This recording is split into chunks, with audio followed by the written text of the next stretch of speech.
हे दोस्तों, सपोज करो कि दो स्टूडेंट है, एक है एडम और दूसरा है फ्रैंक।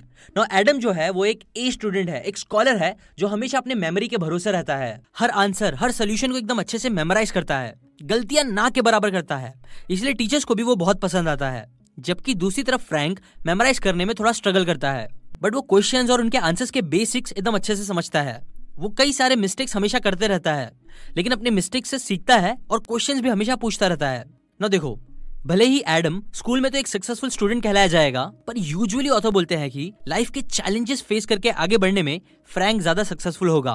क्यों? क्योंकि वो उन कम लोगों में से है जो इफेक्टिव थिंकिंग करना जानते हैं और जो एक्चुअल में काइंड ऑफ जीनियस होते हैं और वो खुद नहीं समझते। देखो दोस्तों, ज्यादातर लोग जो जीनियस कहलाए जाते हैं उन्हें लोग हिस्ट्री के मिथोलॉजिकल हीरोज की तरह मानते हैं। लोग ये सोचते हैं कि उनके पास कोई इनबॉर्न सुपरनैचुरल पावर्स होती है जो उन्हें इतना समझदार जीनियस बनाती है, पर ऐसा सच नहीं होता। बिकॉज जीनियस लोग भी नॉर्मल लोग ही होते हैं जो बस सिंपल चीजों के बारे में थोड़ा डिफरेंट तरीके से सोचते हैं, इफेक्टिवली सोचते हैं, जबकि मैक्सिमम लोग इफेक्टिवली नहीं सोचते। सो इसी टॉपिक से रिलेटेड आज मैं आपके साथ 5 बेसिक एलिमेंट शेयर करूंगा और उनसे रिलेटेड 5 हैबिट्स या थिंकिंग पैटर्न्स आप बोल सकते हो, वो शेयर करूंगा। नाउ अगर आप ऑलरेडी ये 5 चीजें करते हो तो समझ लो आप दुनिया के मैक्सिमम लोगों से ज्यादा समझदार हो। लेकिन अगर ये 5 चीजें आप में नहीं है तो आप उसे अपनी लाइफ में लाओ, ताकि आप भी इफेक्टिवली सोच पाओ, नए आइडियाज क्रिएट कर पाओ जीनियस लोगों की तरह, और सक्सेसफुल बन पाओ, टॉप 1% के लोगों में आ पाओ। So let's start. नाउ उन 5 एलिमेंट्स में से पहला एलिमेंट है अर्थ, जो रिप्रेजेंट करता है डीप अंडरस्टैंडिंग को। टोनी प्लॉग एक बहुत ही फेमस ट्रम्पेट प्लेयर है और टीचर है ना। वो जब अपने स्टूडेंट्स को सिखाते हैं तो पहले तो वो उन्हें एक म्यूजिक पीस को प्ले करने बोलते हैं, फिर उस बच्चे ने क्या सही क्या गलत किया उसे फीडबैक देते हैं, और फिर सबसे इंपॉर्टेंट वो उसे एक बहुत ही सिंपल बिगिनर लेवल वाली टोन प्ले करने बोलते हैं, जिसपे स्टूडेंट थोड़ा कंफ्यूज होता है लेकिन प्ले करता है, जो टोनी सुनते हैं और उसे भी सुनने बोलते हैं। उसके बाद टोनी खुद उस सिंपल से पीस को प्ले करते हैं और यही मैजिक होता है। नाउ टोनी जब वो सिंपल चीज ही प्ले करते हैं तो स्टूडेंट्स यूजुअली शॉक हो जाते हैं, बिकॉज टोनी जब वो सिंपल टोन ही बजाते हैं तो वो किसी मास्टरपीस से कम नहीं लगती। नाउ ये सारी चीजें करके वो क्या एक्सप्लेन करना चाहते हैं? वेल, टोनी कहते हैं कि जो एक ऑर्डिनरी इंसान और एक जीनियस इंसान का डिफरेंस होता है वो बहुत ही बेसिक लेवल पे होता है। बिकॉज सच तो ये है कि कॉम्प्लेक्स चीजों में मास्टर बनने के लिए भी आपको पहले बेसिक में मास्टर बनना पड़ेगा, जो ऑर्डिनरी लोग ना समझते हैं ना ज्यादा करते हैं। मेरा ही पर्सनल एग्जांपल दूं तो पहले जब कभी मैं कॉलेज टाइम पे डांस प्रैक्टिस करता था तो मैं चाहता था कि मैं एकदम कॉम्प्लेक्स डांस मूवमेंट्स कर सकूं, इसलिए मैं डायरेक्टली वो प्रैक्टिस करना स्टार्ट कर देता था। जबकि बाद में मुझे समझ में आया कि कॉम्प्लेक्स से कॉम्प्लेक्स डांस करने के लिए पहले बेसिक स्टेप्स क्लीन और बेस्ट होने चाहिए। मतलब बेसिक स्टेप ही घंटों प्रैक्टिस करना पड़ेगा प्रोफेशनल्स की तरह डांस करने के लिए, और यही सीक्रेट भी है जो मैक्सिमम लोग नहीं समझते। ऐसे ही मई 1961 में अमेरिका के प्रेसिडेंट जॉन एफ कैनेडी ने कहा था कि इस डेकेड के खत्म होने से पहले अमेरिका मून पे लैंड करेगा। नाउ ये चीज पॉसिबल करने के लिए 3 साल बाद नासा ने एक रॉकेट मून पर हिट करा। उन्होंने बस रॉकेट को हिट करा बिना किसी इंसान के। ऐसे ही उन्होंने सिंपल चीजों से स्टार्ट करा, बेसिक से स्टार्ट करा, जिसके 15 और इंप्रूवमेंट्स करने के बाद 1969 में फाइनली अमेरिका सक्सेसफुली पहले इंसान को मून में भेजने में सक्सेसफुल हुआ। ना आप सोचो, अगर वो लोग फास्ट रिजल्ट्स के लिए घाई में फर्स्ट रॉकेट में ही इंसान को भेजते तो क्या ये सपना पूरा हो पाता? देखो दोस्तों, हर ग्रेट साइंटिस्ट, क्रिएटिव थिंकर्स या जो प्रॉब्लम सॉल्वर्स होते हैं वो हार्ड प्रॉब्लम्स को डायरेक्ट इमीडिएटली सॉल्व करने की कोशिश नहीं करते, बिकॉज वो समझते हैं कि उसे ही डायरेक्टली ट्राई करने से एनर्जी वेस्ट होगी। इंस्टेड वो उस प्रॉब्लम के सिंपलर वर्जन्स को पहले सॉल्व करते हैं, जिसको करते करते एक टाइम बाद उन्हें बड़ी प्रॉब्लम सॉल्व करने का तरीका समझ आ ही जाता है। ऐसे अगर आप भी ये माइंडसेट रखते हो तो ये साइन है कि आप बहुत समझदार हो, जीनियस हो। लेकिन अगर आप नहीं भी करते हो तो आज से ही आप अपनी हर प्रॉब्लम्स को छोटी छोटी प्रॉब्लम्स में कन्वर्ट करो और उन्हें टैकल करो, बिकॉज इसके बाद ही फिर आप बड़ी बड़ी प्रॉब्लम्स को भी इवेंचुअली सॉल्व कर पाओगे एक जीनियस की तरह। सेकेंड एलिमेंट आता है फायर, जो सिखाता है इग्नाइटिंग इनसाइट्स थ्रू फेलियर्स। आपको पता है हर ग्रेट से ग्रेट स्पीच या फिर म्यूजिक, आर्ट्स या आर्किटेक्चर बनाने का पहला स्टेप क्या होता है? वेल, पहला स्टेप होता है एक सिंपल ड्राफ्ट क्रिएट करना।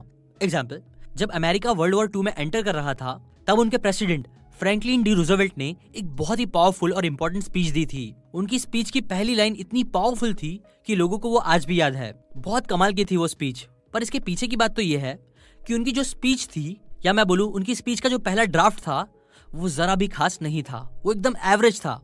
लेकिन फिर उस स्पीच पे बहुत ज्यादा काम करा गया, कई बार कई सारे करेक्शंस किए गए, चीजें बदली गई, जिसके बाद ही वो स्पीच फिर इतनी ग्रेट बन पाई कि लोग फिर उसे आज भी याद रखते हैं। सिमिलरली देखो दोस्तों, अगर हमें ग्रेट और इफेक्टिव आइडियाज चाहिए तो वो लाने के लिए हमें सबसे पहले जो सिंपल आइडियाज हमारे दिमाग में आते हैं उन्हें ही इमीडिएटली लिखना चाहिए। भले ही फिर वो आइडिया इतना यूजफुल ना हो, इतना क्लियर ना हो, खराब ही क्यों ना हो, बिकॉज लिखने के बाद ही फिर हम उसमें से बुरे पॉइंट्स को रिमूव कर सकेंगे, थोड़े न्यू आइडियाज ऐड कर सकेंगे और उस खराब आइडिया को भी एक ग्रेट आइडिया बना पाएंगे। एग्जाम्पल, एक बार डॉक्टर स्पेंसर सिल्वर जो एक केमिस्ट थे, वो चाहते थे कि वो एक बहुत ही स्ट्रॉन्ग ग्लू बनाए, गम बनाए, फेविक्विक जैसा। पर जब वो ये करने की कोशिश कर रहे थे तो उनसे गलती से स्ट्रॉन्ग ग्लू बनने के बजाय एक ऐसा ग्लू बन गया जो नॉर्मल ग्लू से भी वीक था, कि वो जो भी चीजों पे लगाया जाता था उससे इजीली रिमूव किया जा सकता था बिना किसी निशान के।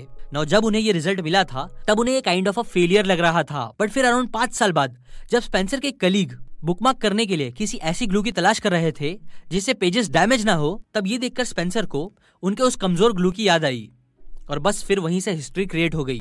यहीं से थी पोस्ट इट नोट की शुरुआत, जो आज आपको हर स्टेशनरी दुकान पे मिल जाएगी। तो दोस्तों, मिस्टेक को देखकर ये पूछना कि कौन सी चीज हो सकती है जिसका ये मिस्टेक ही करेक्ट आंसर है, ये क्वेश्चन हमें कई सारे न्यू आइडियाज दे सकता है और हमें सक्सेस दिला सकता है। इसलिए याद रखना, मिस्टेक्स वीकनेस नहीं होती है, बल्कि कुछ नया, क्रिएटिव और out of the box thinking की निशानी हो सकती है। सो अगर आप भी फेलियर्स के बारे में ऐसा सोचते हो तो आप एक जीनियस हो, और अगर नहीं तो आज से ही थिंकिंग पैदा करो। Element number 3, air, creating questions out of thin air. 28 जनवरी 1986 को जब चैलेंजर नाम का एक स्पेस शटल साइंटिस्ट ने लॉन्च करा स्पेस में, तो वो अचानक एक्सप्लोड हो गया। नाउ इसके बाद फौरन एक मीटिंग बुलाई गई ये देखने के लिए कि ऐसा क्यों हुआ, जिसके बाद इन्वेस्टिगेशन स्टार्ट हुई। थोड़ी इन्वेस्टिगेशन करने के बाद पता चला कि उससे जो पहले की रात थी तब क्या हुआ था कि रॉकेट में एक छोटी सी रिंग थी किसी मशीन पार्ट में जो खराब हो गई थी, और उस छोटी सी रिंग की वजह से रॉकेट के कई बड़े बड़े पार्ट्स अलग हो गए, जिसने पूरे रॉकेट को डिस्ट्रॉय कर दिया। ना वो रिंग खराब क्यों हुई, इसे समझने के लिए जो फिजिक्स थी, केमिस्ट्री, मैकेनिक्स थी, वो बहुत कॉम्प्लेक्स थी, इसलिए किसी को भी कुछ समझ नहीं आ रहा था।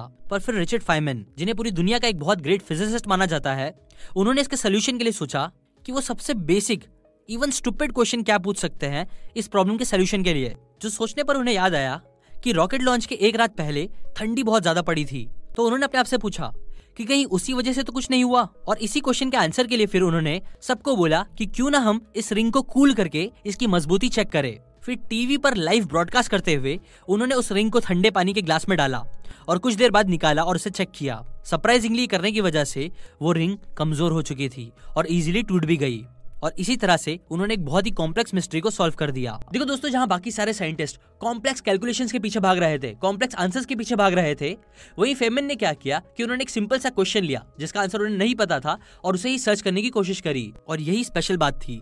कई लोग अपनी पूरी लाइफ रॉन्ग क्वेश्चंस पे वेस्ट कर देते हैं, जबकि हमें इफेक्टिव क्वेश्चंस पर फोकस करना चाहिए। मतलब बजाय ये पूछने के कि मैं सक्सेसफुल कैसे बन सकता हूँ, हमें पहले अपने आप से ये बेसिक क्वेश्चन पूछना चाहिए कि सक्सेस का मतलब क्या है और मुझे कितनी सक्सेस चाहिए। बिकॉज तो याद रखो, जो सक्सेसफुल लोग होते हैं, जीनियस लोग होते हैं, वो कई बार स्टूपिड साउंड करने वाले क्वेश्चंस खुद से पूछते हैं और दूसरों से भी पूछते हैं ताकि उनके बेसिक आइडियाज क्लियर हो, जैसे हमने पहले पॉइंट में देखा था। इसीलिए याद रखो, आइडियाज एयर की तरह इनविजिबल होते हैं, जिसे राइट क्वेश्चंस पूछ के हम उसका अच्छे से यूज कर सकते हैं, और करना भी चाहिए अगर आप नहीं करते हो तो। एलिमेंट नंबर 4, वाटर, जो रिप्रेजेंट करता है फ्लो ऑफ आइडियाज को। आज जो हमारी लाइफ है वो 300-400 साल पहले रहने वाले लोगों से बहुत ज्यादा हटके है। क्यों हटके है, आपको आंसर पता ही होगा, साइंस एंड टेक्नोलॉजी। आपने सही सोचा। नाउ साइंस का एक बहुत इंपॉर्टेंट टॉपिक जिसने हमें आगे बढ़ने में हेल्प करी है वो है कैलकुलस। पर क्या आपको पता है, आइजैक न्यूटन और लिबनीज ने अराउंड सेम टाइम पर ही कैलकुलस को डिस्कवर किया था, वो भी बिना एक दूसरे की हेल्प लिए। आप सोच सकते हो कैसे? वेल, ये हुआ था बिकॉज सच तो ये है कि आइजैक न्यूटन या लिबनीज ने एक्चुअली सब कुछ डिस्कवर खुद से नहीं किया था। इनफैक्ट सच तो ये है कि उनके पहले भी कई सारे मैथमेटिशियंस ने कैलकुलस के आइडियाज के बारे में सोचा था, लिखा भी था, जबकि आइजैक न्यूटन और लिबनीज ने बस उसे उसके फाइनल फॉर्म में लेके आया, लोगों को क्लियरली उसके बारे में समझा के। और इंटरेस्टिंग बात ये भी है कि उस टाइम पे उन्होंने बस 6 पेजेस में कैलकुलस को समझा दिया था। पर आज आपको पता है कैलकुलस की जो बुक्स होती है वो 1200 के पेजेस की भी होती है। क्यों?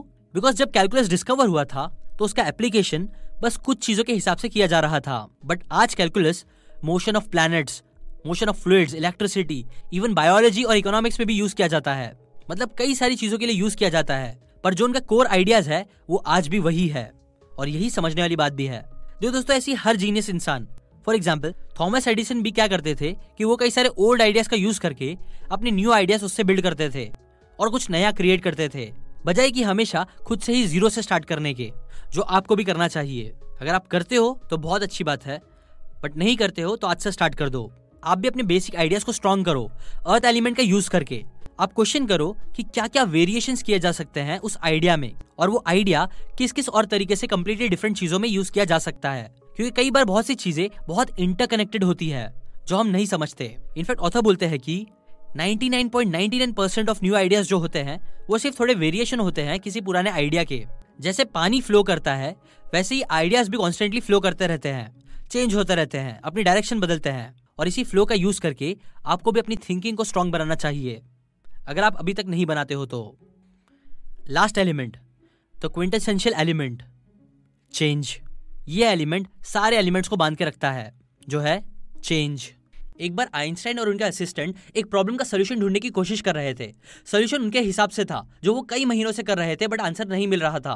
तभी एक दिन उनके असिस्टेंट को एक लेटर आया जिसमें किसी दूसरे साइंटिस्ट ने प्रूफ किया था कि कैसे आइंस्टाइन जो सोल्यूशन यूज कर रहे हैं, जो अप्रोच यूज कर रहे हैं, वो गलत था। तो ये देख के असिस्टेंट को गुस्सा आया, पर जब असिस्टेंट ने ये लेटर आइंस्टाइन को दिया तब गुस्सा होने के बजाय आइंस्टाइन ने उस लेटर को एकदम अच्छे से पढ़ा, और अगले दिन फिर उन्होंने एकदम नए पर्सपेक्टिव और मेथड के साथ उस प्रॉब्लम को सॉल्व करना स्टार्ट किया, जिसके कुछ टाइम बाद फिर उन्हें सोल्यूशन मिल भी गया। तो मोरल क्या है? देखो, आइंस्टाइन सिर्फ ब्रिलियंट ही नहीं थे, बल्कि वो हमेशा अपने आप को चेंज करने के लिए रेडी रहते थे, जो यूजुअली नॉर्मल इंसान नहीं करता। यूजुअली जब किसी एक इंसान का नाम बहुत ज्यादा हो जाता है तो वो दूसरों को अपने आप से छोटा समझता है, उन्हें बेवकूफ समझता है, जबकि आइंस्टाइन ऐसे नहीं थे, और इसीलिए ही वो जीनियस भी थे। ग्रीक फिलॉसफी में क्विंटेसेंशियल एलिमेंट वो प्राइमरी और परमानेंट मटेरियल को बोलते हैं जिससे पूरा यूनिवर्स बना है। नाउ इसी से इंस्पायर होकर ऑथर बोलते हैं कि हमारी थिंकिंग के केस में ये एलिमेंट है चेंज। चेंज ही वो कांस्टेंट है, सबसे इंपॉर्टेंट एलिमेंट है जिससे हम अपनी थिंकिंग को इफेक्टिव बना सकते हैं। एग्जाम्पल, आपने टीवी पर बहस कर रहे किसी बेवकूफ इंसान को ये कभी कहते हुए नहीं सुना होगा कि हाँ तुम्हारी बात तो सच में सही है, चलो मैं अपना point of view he change कर लेता हूँ। नहीं, बिकॉज यूजुअली जो स्टूपिड लोग होते हैं वो अपने बिलीव्स को चेंज नहीं करते हैं। उनका दिमाग न्यू चीजों के लिए हमेशा क्लोज्ड रहता है, जिसकी वजह से ही वो कभी भी ट्रू सक्सेस अचीव नहीं कर पाते। जबकि जीनियस लोग चेंज होने से कभी नहीं डरते, अपनी थिंकिंग को बदलने से कभी नहीं डरते।